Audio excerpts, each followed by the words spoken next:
આ 25 પૈસા છે. હા, હા. આપણે નાના હતા કેટલી વસ્તુ આવતી. બહુ આવતી. 25 પૈસા જોડો રૂપિયો થઈ ગયો જો આમ.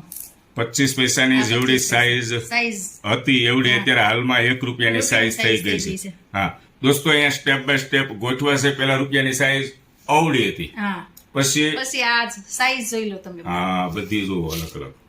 દોસ્તો આ રીતે રૂપિયાનું કદ 25 પૈસા જોડો, 25 પૈસા જેવડું થઈ ગયું 1 રૂપિયાનું કદ. હે, અને તમે બચત કરો છો, આ વાતનો આનંદ થાય છે. બચત કરવી જોઈએ. બચત કરો, રોકાણ કરો, સુરક્ષિત રોકાણ કરો, અને તમારો બચત કરેલો એક રૂપિયો ક્યાંય જાય નહીં, ક્યાંય ન જાય. જો કદાચ 1 રૂપિયો આડા હવળો છો તો બપોરે જમે પણ નહીં, એ મને વિશ્વાસ છે ગળા સુધી.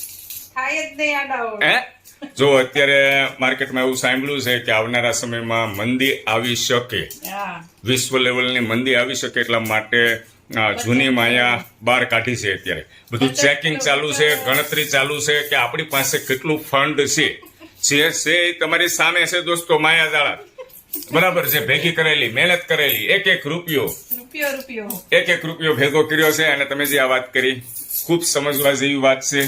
1 રૂપિયાની સાઈઝ અત્યારે હાલમાં 25 પૈસા જેવડી દેખાય છે. પેલા જે 25 પૈસા આવતા એવડી દેખાય છે. બંને બાજુમાં છે, જુઓ સરખા. ખૂબ સરસ આનંદ થયો. મનોરંજનના હેતુથી કુમાર વિડીયો બનાવતા હોય છે. Thank you.